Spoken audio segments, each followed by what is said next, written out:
I'm going to go down here where I volunteered at the hospital all these years. And I'm not even going to go into it, but all for the Saving Children, and then Northwestern, my friends volunteered at them for the adults and the women's hospitals. I'm not talking about my friends that worked at the hospital. I'm talking about my friends who just volunteered to help save lives. But some reason Michael should be beaten on, Michael should be tortured, Michael should be deprived, Michael should be impoverished, Michael should be lonely, Michael should have all this evil done, Michael should be attacked by the races, and Michael should be attacked by women, and Michael should be attacked here, and Michael should be attacked there. And if you're God watching, what would you do to all of you? If I was God watching, I would end all of you. And not end you, I would put you in internal misery, taking you apart piece by piece forever. But somehow, all my good works amounts to me being tortured. But you can give more people pay and more people this and bigger houses and nicer this and nicer that, but not Michael. So here is children's. And then let's go around the corner to the Shirley Ann Ability Lab. We're giving those. I would like the Asian girl who played at the CFO, Chicago Symphony Orchestra, that the Metra, with their accident, accidentally chopped off her leg, or Tyranny, who they neglected the bus stops and didn't maintain them, and it broke off and broke her spinal. I didn't do any of that to them. You did. Because the city of Chicago has budget issues. Oh, corruption. Lazy, filthy people milking the clock. Let's go into it. So we're down here, and then we got Shirley Ann Ability Lab. We're helping these people. Here, Feinberg Medical School, where my friend Simon was. We're saving lives. Northwestern, one of the best hospitals in the United States and the world. We're cutting edge. We're making their lives better. But not for Michael. Michael's deprived of all of that. And then let's go down here. I got to find Shirley Ann Ability Lab. Let's find Shirley Ann Ability Labs up here. I forget exactly where it is. We're helping people get abilities, and then I get to watch the Paralympics, and people travel the world, and they're living these lives, and they get the gold medal and the silver medal and the bronze medal, or they get to meet other Olympians, and they get to hang out, and they get to travel the world, and they get to do all this. Then the Special Olympics, they get to travel, and they get to go all over the place, and so on and so forth. But the whole point is, maybe those can be minimized. Truly minimized. The Paralympics, you don't need that many people. And it can be minimized. And the Special Olympics can be minimized. And they shrink. But they come global. And every country can pick up a little bit of Special Olympics and a little bit of Paralympics. But it's very small. Truly. Very small. It should shrink. What's supposed to grow is the Olympics, the Junior Olympics, the Senior Olympics, the World Games, and so on. Then we have the NFL growing, and NBA growing, and Major League Baseball growing, and then we got professional soccer growing, and then all these businesses are growing. So again, seems like everybody's living pretty good lives, and they just lying about it. Lying through their teeth. And they're making my life miserable. Because They're dirty, rotten scoundrels. So, I don't get this. If I was the Lord, I would end all of you. And if I was an alien army and watching this, I would end all of you. Talk about, they're supposed to be a highly advanced race, right? Highly advanced. They're making spaceships. They can travel all these distances through space. They're going to be incredibly evolved. Think about the people at MIT that make our stuff at MIT or Harvard or any of them. They're highly evolved. Now you're saying they're light years ahead of us. So think about how mentally evolved they would be. How many MIT students do criminal activity? Almost none. Harvard students, almost none. They're highly evolved. They're very good at what they do. They don't do crimes. So now take it to the other level with God and that. Highly evolved. So if they're that highly evolved, the movies are way off. And that's what I told you. They're not going to be. They value life to the utmost, like heaven. They value life incredibly. And so if they saw what you were doing, they would light you up. Here's the Shirley Ann Ability Lab. Shirley Ann Ability Lab. So, I don't get it. Because if you're truly thinking about it, think about the most advanced teachers and professors and that. Truly doing good things. I'm talking here. I'm talking in Europe. Like Albert Einstein. What harm did Albert Einstein do? None. Incredibly. How about Stephen Hawkins? Highly evolved. Now think of aliens.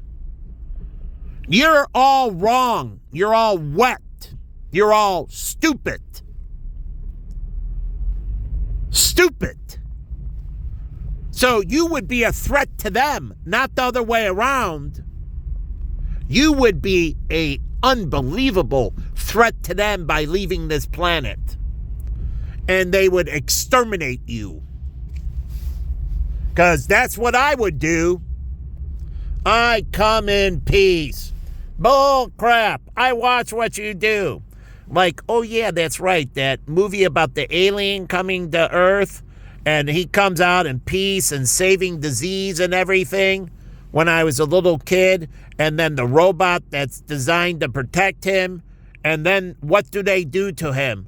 They hurt him. And what happens? The robot goes into termination mode. They are not good people. Kill all humans. And it goes out and starts incinerating people. Destroying them. Not good people. He comes in peace like Jesus. What do you think's going to happen to you with the second coming? That's the whole thing of end of days. He's going to terminate you. So, you're filth and disgust and disgrace to him. Here's Streeter in Streetersville on a different note. But think about it. Highly advanced angelic beings that life is incredibly precious to. And then they watch what you do with your disgusting, filthy acts. What do you think they would do to you? You are an imminent threat to them to bring your culture of disgust and disgrace to them. You think you're going to intertwine with them? They're going to have nothing to do with you. Why would they ever want to do something with you? So they talk about fire in the sky and all these things. They don't want to have anything to do with you. Because if they're truly out there and they thought you were good, they would disclose themselves. It's the other way around.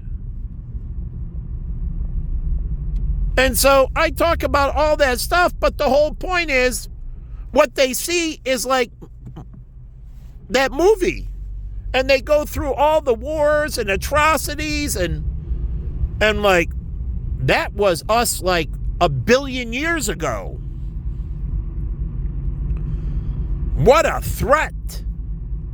And now you're able to leave the planet and you're going, Well, now you're a threat to everybody.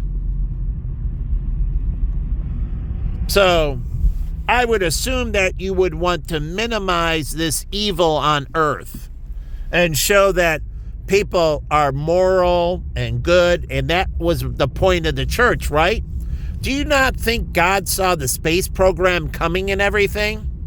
Do you not think that he was trying to drive you into, truly, teach you and educate you and move you into a moral person and moral people? So when you leave this planet, that they wouldn't consider you a threat. You would be more like Star Trek, where you only do things out of eminent self-defense, and that you would come in peace and tranquility and harmony and want to be friends. And then if they have problems, you would want to solve their problems and help them, exactly like Star Trek, right? So I would assume, and God knows the future, so I would assume he's trying to get you in a place where if there are others, they consider you friendly and not a hostile threat to them and their life and their civilization. As we show through the movies, we don't want them to be a threat to our life and our civilization.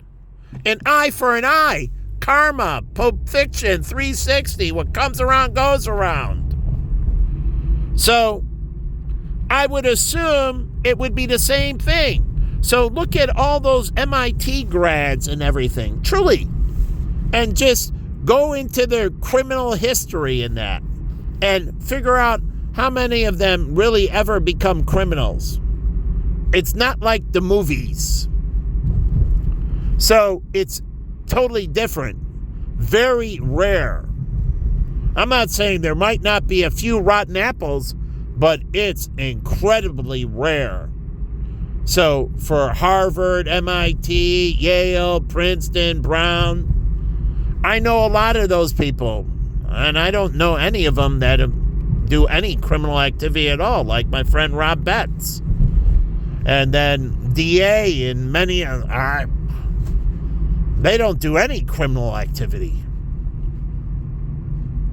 So truly, they don't cheat on their taxes. They don't do anything. They do legal immigration. DA is French. He immigrated from France, went to the Ivy League schools. He runs a pharmaceutical company here in the States. And he wants higher class things in that.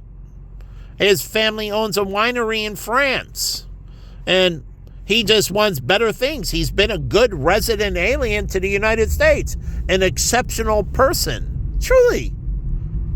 And he got drunk one night, and Rob set him a little bit straight that they were roommates and best friends, and Rob wants the best for him, and he got a little bit carried away and got too drunk. And so he disciplined him. Rob went into the military. And so Rob is more military discipline. DA didn't. But DA didn't backlash at Rob and that. And you're right, I got too drunk and I was an idiot. I need to do a better job. So I don't get it. I'm around all these, and he's an exceptional person. So I don't get it. A great resident alien. And we never talked about him becoming a U.S. citizen. His family's back in France. He owns a vineyard. He pays taxes in France. He files 2 tax returns, one for the United States, one for France. And so, again, exceptional individuals. So think about that. If we have such an advanced race, they would be incredibly angelic. Not the other way you're thinking, barbarians, but incredibly angelic and preserving life. That's why heaven has eternal life.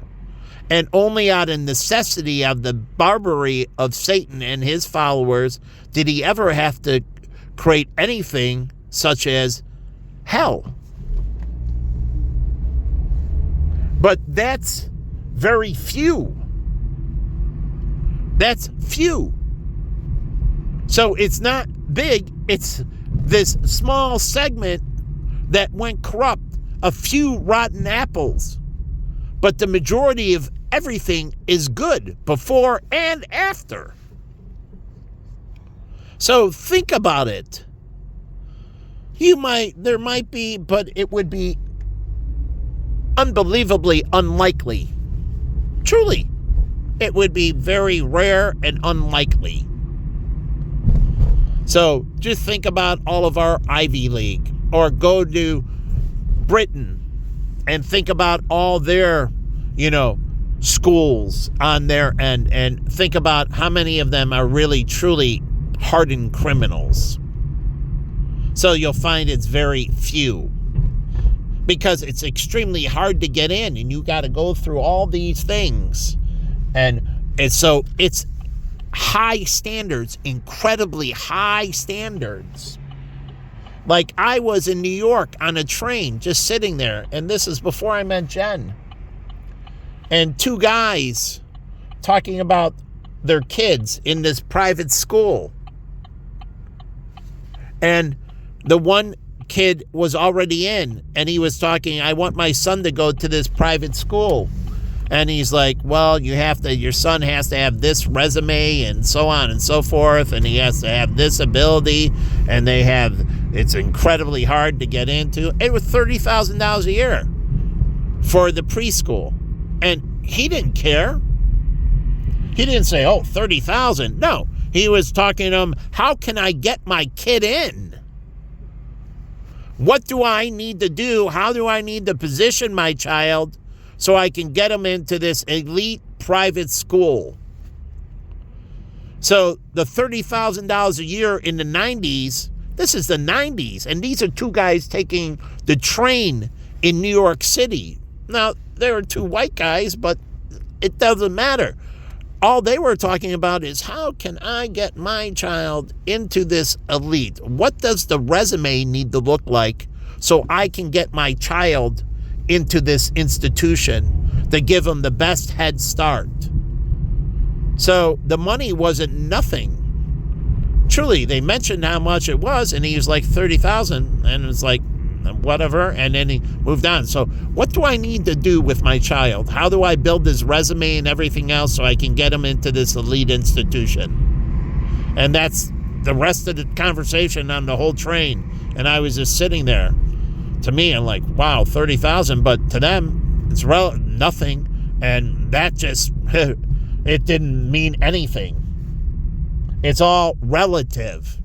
And so they were dressed well. They must have been making a fortune, and it's how to get their kid the best opportunity possible. So now think about that. So you get a few Bernie Madoffs, right? But they're too many. He was a scumbag from the beginning.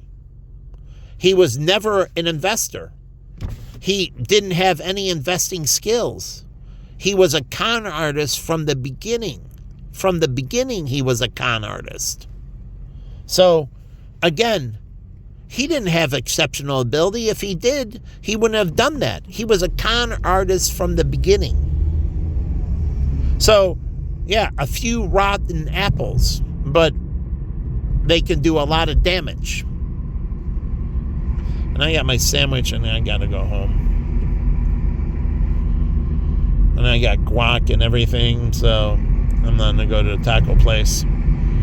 But anyways, so think about it. I'll post this on YouTube, but try to think about it logically. Because as we travel out into space, truly, and how we have to react and everything to them. Truly. Because if we do and say they're intelligent and they can talk and they can communicate, we have to have some ability to have some diplomacy. Not stupidity. You have to defend yourself and everything. And be cautious. You dip your toe in. They're going to dip their toe in. And then you're going to move forward and see. But say you do, you have to be prepared for that. So our astronauts have to have, they're also diplomats. They're not only astronauts, they're ambassadors. Anyone that from any country that goes into space, they're ambassadors for mankind. It's just not the United States. Any country that are putting people up there, they're ambassadors for all of mankind. Who knows who will run into people, truly, or intelligent life. So anyone going up there, they're all ambassadors for mankind. And they need to work with the United Nations in that. And like I'm telling you, you can't send bad people up there. You can't send them with immoral habits and everything. That can't happen. So they're ambassadors for all of mankind. And so you want to make sure that they go up there and if they do, how they interact with it. There has to be some kind of protocol, like Steven Spielberg's movie. And they have the lights and they do the communication, and then the other movie where she comes in and they communicate, and they weren't a threat in those movies, but that's truly what intelligent life is more than likely going to be. They're not coming here to invade.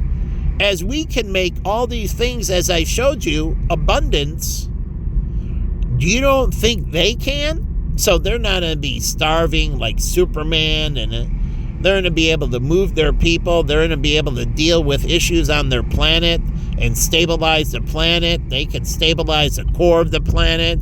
They can stabilize their sun. Like I told you, our sun doesn't need to go supernova. It can be eventually stabilized. So, no. So if they're that far ahead, they have the ability to control their environment to create stability. So it's not a Superman scenario. So again, if they're that advanced, they can stabilize their environment.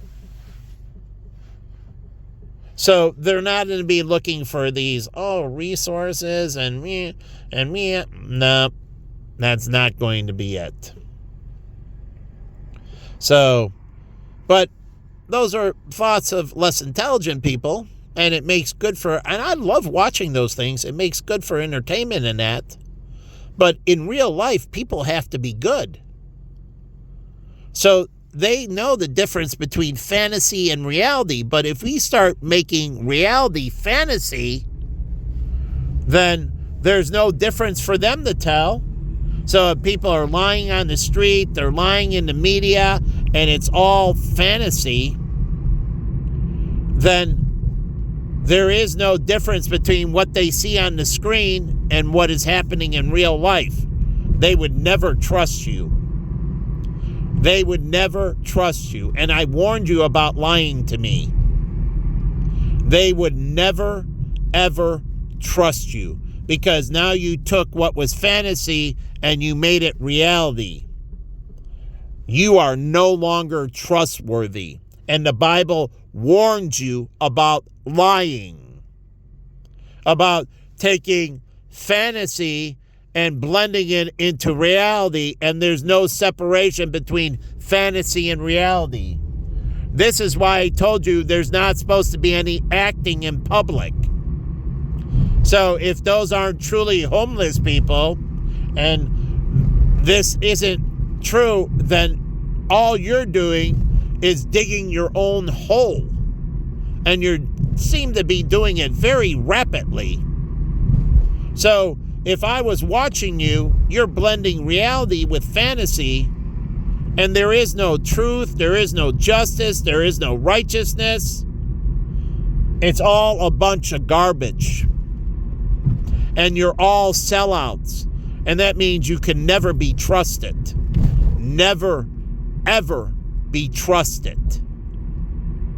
So if I was watching this and that's truly happening, you are a threat. You don't know the difference. You can't draw a red line and a separation between fantasy and reality, and you blend that, and now Hollywood is on the streets, and that the criminal this and the criminal that, and like, you can't be trusted. You're just all pieces of garbage. You blended fantasy and reality. But for them to trust you, they would have to say, it's only on the big screen. It's only at the theater. Outside of that, everything is reality. Everything is truth. They don't lie. And that's why we have laws against lying in public, and the truth in advertising, the truth in marketing, the truth in mortgages. Truly, the disclosure and everything. So, the truth, as the Bible says, sets you free. And as you go into orbit, you're not going to be set free. You're an incredible threat because you lie. So you're not one, you speak with forked tongue, not one to be trusted. So think about that. Think about the future ramifications to your actions.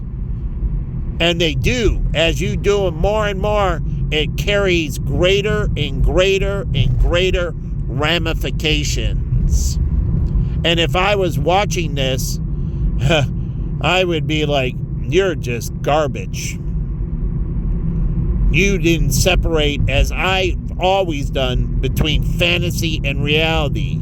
And I don't make fantasy reality, and reality is not fantasy. Now, you can take things from there and convert them into reality, and you can take things and convert them, but you know, this was taken as a scene, and we use this area, and we're going to shoot a war scene here. It was reality when it got bombed and everything, but now it's fantasy, like they did in the World War II movies. So they use that, but you make a declare different, that this movie for entertainment purposes and that, and then we use the Nagasaki sites and that to shoot this, and we edited it in, and this really happened, but it was in the past, and it was for entertainment purposes. But here is Nagasaki today. That's not the reality. Here's the reality.